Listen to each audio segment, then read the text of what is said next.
transferring, first of all, chair skew against the bed. That's possibly how you do it as well.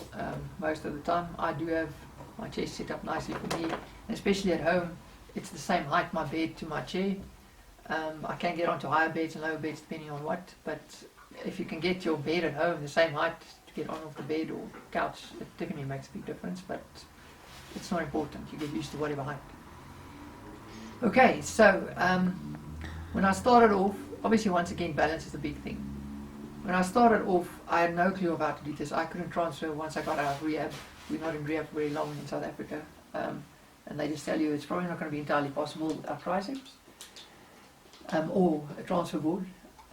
I just never used the transfer board. I didn't like it, and I felt if I do the motions immediately and train without them and somebody being with me for calculated risk if I might fall, then I should be fine. So one leg down, one we're going to move towards.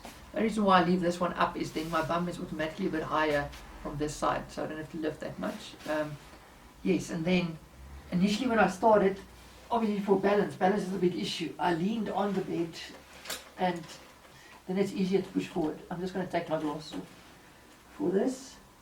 Okay, so I got almost completely off the chair and on the chair. Now it's very important to watch, to not leak yourself, your bum or whatever.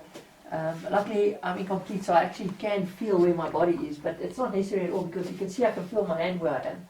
And then the more you do this, the more you just know, oh, this is where I am in my chair, you know, in whatever position.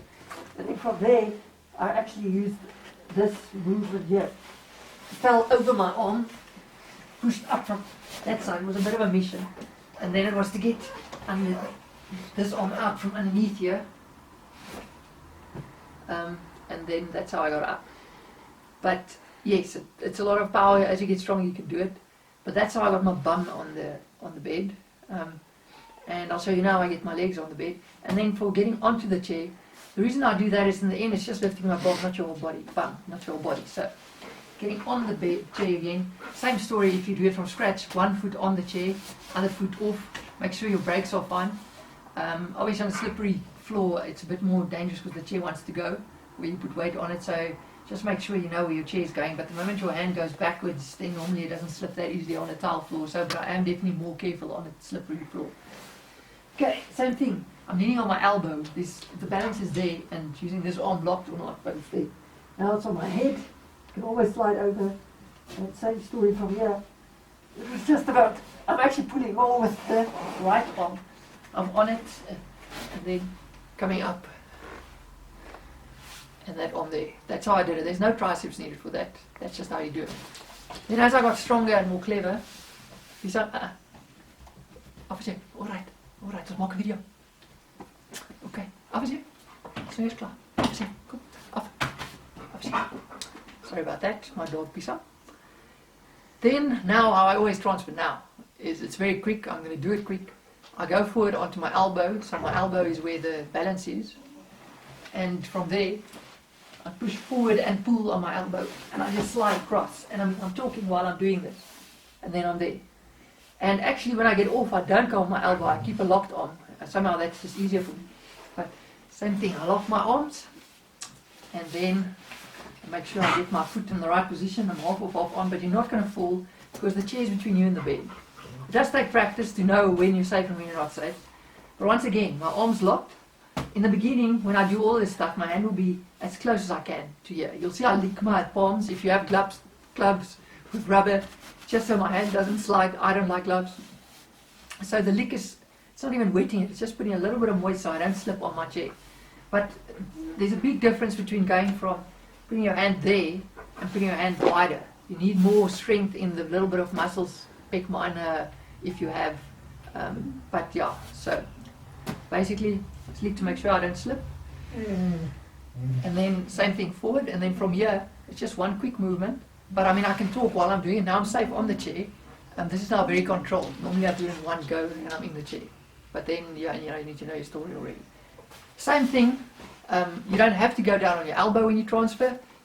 But the wider you put your arm, the easier it is to keep it locked and get it locked. Now, obviously, if you're going to move that way and your arm's here, eventually your arm's going to want to go when you transfer. So you'll see I always get my arm quite wide to get this, to be able to lean far enough forward so I can almost get this arm locked, because I won't get it locked without tricep. And then, even though it looks like I'm using tricep there, I get myself in that position. Once again, be careful to nick yourself at the back, look at your side guards and those things. Even my dog can come and bother me and get my leg a little bit off where it should be. But then from there, once I have that, once again, it's a momentum movement that way, and I'm just going to go and put myself on the bed. Once again, it's a balancing act as well. Takes lots of practice, balancing, sitting on the side of the bed, throwing a ball, taking a shirt off while sitting on the side of the bed. You can only fall backwards, and then you can have cushions behind you to keep you not to fall far back when you train, practice this. Or you fall forwards and then you just catch yourself. You can even catch yourself right down there, but you shouldn't be going too far. Then the final maneuver, obviously I literally just fall over. I do get spasms. I'm actually pretty good today with spasms, but I literally just fall over. And if I don't get both legs on, then it's all just about bicep power getting it on. But it's power. You need to strengthen your biceps. So you can either do this controlled and then get that one up. Especially do that when you'll see now to get back there, what am I using?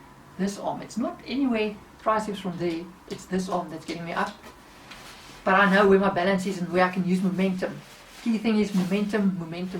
Use what you have to help you in that direction, and you'll learn how much of the control you do need or don't need. Okay. So when I fall over, I must just be careful with my glasses, obviously. When I fall over, once again momentum to get me back onto there, but it's literally going like this. Okay, now you can see I pulled my one leg so far because there's no spasm. Normally there's a bit of spasm that helps me, but anyway, so from there, you're on the bed and you can turn and wiggle and do whatever you need to do on the bed. Come up. Normally when I do get on the bed, I do take off my shoes a lot of the time, so then they don't get stuck at the bottom there like they are now. So I'm going to have to come up. But same story again as when getting dressed, to get up and those type of things, get in a better position.